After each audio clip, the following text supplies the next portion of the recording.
LAC पर चीन को करारा जवाब देने की तैयारी। भारत ने घातक हथियारों को एलएसी पर किया तैनात। भारत की तैयारी देख चीन के छोटे पसीने।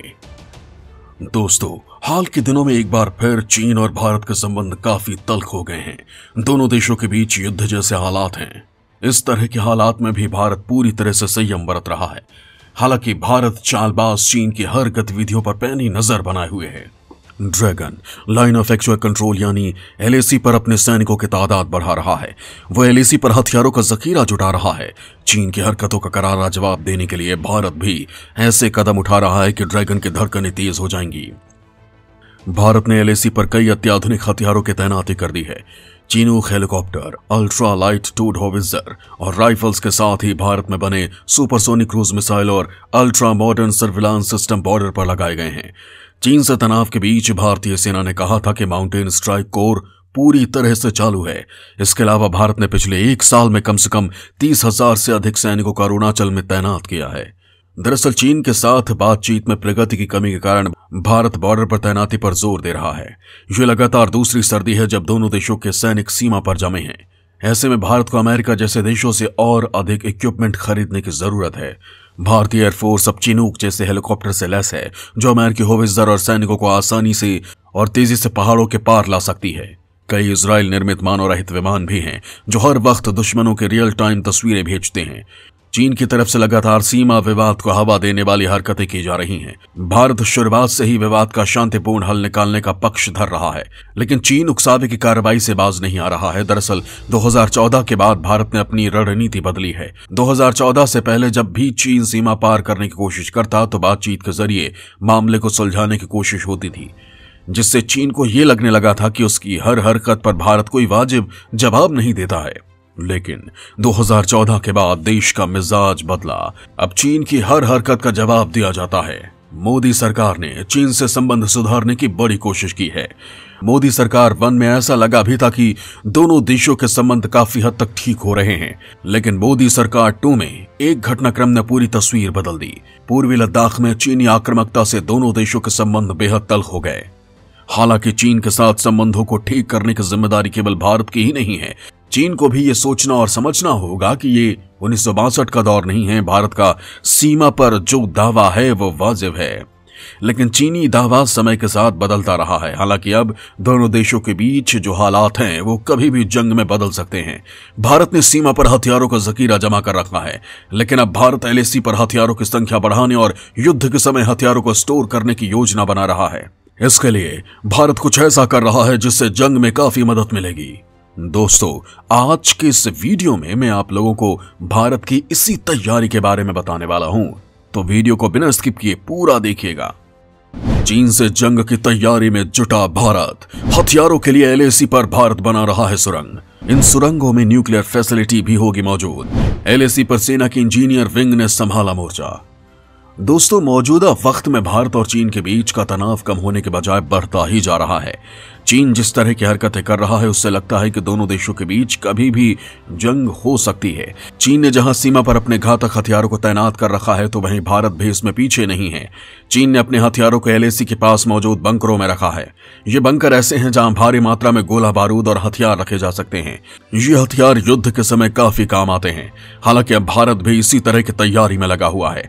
दरअसल एलएसी पर तैनात सैनिकों को सुविधाओं से लैस करने के लिए भारतीय सेना के इंजीनियर्स को नई तकनीक मुहैया कराई जा रही है, ताकि गोला बारूद के स्टोरेज के लिए सुरंगों का निर्माण और परमाणु शक्तियों से लैस सुविधाओं की उपलब्धता को सुनिश्चित किया जा सके।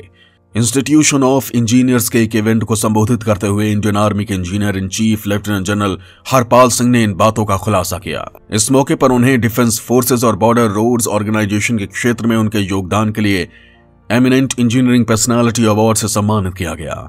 इस दौरान उन्होंने कहा कि हमारे कॉम्बैट इंजीनियर चीन और पाकिस्तान से सटी सीमाओं पर फॉरवर्ड लोकेशंस में ऐसी सुरंगें तैयार कर रहे हैं जहां हथियारों को बड़े पैमाने पर हर तरह की परिस्थितियों में सुरक्षित रखा जा सके। इनमें न्यूक्लियर फैसिलिटीज भी शामिल है। इसके अलावा इंजीनियर्स को लेटेस्ट इक्विपमेंट मुहैया कराए जा रहे हैं। उन्होंने आगे बताया कि सेना के इंजीनियर सड़क संपर्क को एलएसी के पास वाले इलाके तक पहुंचा रहे हैं। इसके लिए स्थानीय समुदायों और गांवों को भी इससे जोड़ा जा रहा है, जिन्हें प्रधानमंत्री की गति शक्ति के साथ हमारी योजना में वे पॉइंट के रूप में शामिल किया गया है।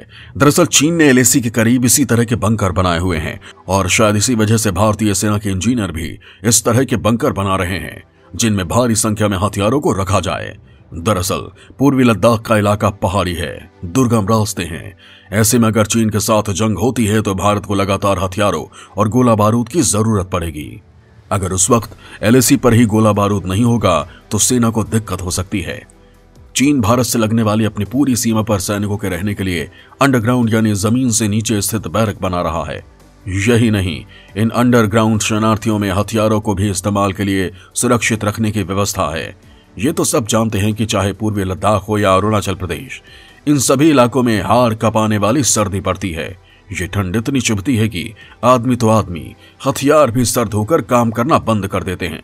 भारत के साथ लगने वाली सीमा की रखवाली की जिम्मेदारी संभालने वाले चीन की पश्चिमी थिएटर कमान इस निर्माण कार्य को सुपरवाइज कर रही है। ये काम बड़ी तेजी से चल रहा है और चीन की कोशिश है कि सामरिक दृष्टि से बहुत महत्वपूर्ण इन ठिकानों, सैनिकों और असलाह को महफूज रखने का काम जल्दी से जल्दी पूरा किया जाए। इन निर्माण कार्यों में तैयार किए जा रहे ठिकानों में सैनिक कमांड सेंटर, विशालकाय तोपों, टैंकों और जंगी जहाजों के लिए हैंगर और मिसाइल स्टोरेज प्रमुख हैं। इसी साल जनवरी में एक चीनी समाचार चैनल ने एक रिपोर्ट में बताया था कि 2017 में चीन ने डोकलाम में समुद्र से 5600 मीटर की ऊंचाई पर सभी सुविधाओं और उपकरणों से लैस एक निगरानी पोस्ट स्थापित कर लिया था ताकि वो भारत की हर हरकत पर नजर रख सके। ये निगरानी पोस्ट एक अंडरग्राउंड शरण स्थली के ठीक ऊपर बना था जिसमें लगभग 1 दर्जन सैनिक रहते थे। इसके बाद इस तरह के निगरानी पोस्ट बनाने का सिलसिला चल निकला जिनके भीतर का माहौल गर्म था और रहने वालों को सर्द हवाओं से बचाता था। असल में चीन अपने सैनिकों के लिए 1951 से 53 के बीच हुए कोरियन युद्ध के समय से ही पहले रक्षात्मक सैनिक टुकड़ी के लिए अंडरग्राउंड रिहायशी सुविधाएं बनाता रहा है। हालांकि अब भारत भी इसी तरह के बंकर और सुविधाएं तैयार कर रहा है ताकि चीन के साथ लंबे समय तक टिका जा सके। भारत ने तनाव के बीच चीन को दिया बड़ा झटका। चीन से आने वाले उत्पादों पर लगा एंट्री डंपिंग शुल्क। भारत के इस कदम से बौखलाया ड्रैगन। दोस्तों, भारत और चीन के बीच 20 महीने से तनाव चल रहा है, लेकिन इसका असर केवल एलएसी पर नजर आ रहा है, बाकी रिश्तों पर नहीं, क्योंकि व्यापार के मामलों में भारत और चीन ने नया मील का पत्थर छुआ है। भारत और चीन के बीच का व्यापार $100 अरब के बड़े आंकड़े को पार कर गया है। यह ऐसे समय में हुआ है जब एशिया और भारत के संबंधों में टकराव चल रहा है। चीन ने पूर्वी लद्दाख में समझौते का उल्लंघन किया था जिससे सैन्य टकराव पैदा हो गया। 2001 में ये $1.83 अरब के ठीक ठाक आंकड़े के साथ शुरू हुआ था। इस साल के पहले 11 महीनों में दोनों देशों के बीच द्विपक्षीय व्यापार $100 अरब के आंकड़े को पार कर गया है। ये दोनों देशों के लिए एक बड़ी उपलब्धि है जिसके लिए दोनों देशों ने व्यापार को बढ़ाने के लिए कैंपेन किए थे और दोनों देशों के बीच संबंधों को सुधारने के लिए बड़े हितधारक के तौर पर इसे विकसित किया गया है। इसके अलावा दोनों देशों के संबंध सीमा को लेकर बढ़ते झगड़ों और रणनीतिक दुश्मनी की वजह से खराब बने रहे हैं। लेकिन इस व्यापार के बढ़ने के बाद भी भारत ने अब कुछ ऐसा कर दिया है जिससे चीन बिलबिला उठा है। दरअसल भारत ने सस्ते उत्पादों के आयात को रोकने और भारत में बने प्रोडक्ट को बढ़ावा देने के लिए केंद्र सरकार ने चीनी सामानों पर एंटी डंपिंग शुल्क लगाया है। चीन से आने वाले 5 उत्पादों पर यह शुल्क 5 साल के लिए लगाया गया है। इनमें एल्यूमिनियम के कुछ फ्लैट रोल्ड उत्पाद, sodium hydrosulphide, hydrofluorocarbon component R32 hydrofluorocarbon मिश्रण शामिल है। दरअसल घरेलू बाजार को सस्ते विदेशी प्रोडक्ट से बचाने के लिए एंटी डंपिंग शुल्क लगाया गया है। जब कोई देश किसी उत्पाद को उसकी कीमत से भी कम कीमत पर निर्यात करता है तो उसे डंपिंग कहते हैं। इस डंपिंग से जिस देश में निर्यात किया जा रहा है वहां बनने वाले प्रोडक्ट्स की कीमत पर असर पड़ता है, वहां की कंपनियों का मुनाफा प्रभावित होता है। फिलहाल भारत का चीन के साथ तनाव भी चल रहा है और व्यापार भी नया आयाम छू रहा है।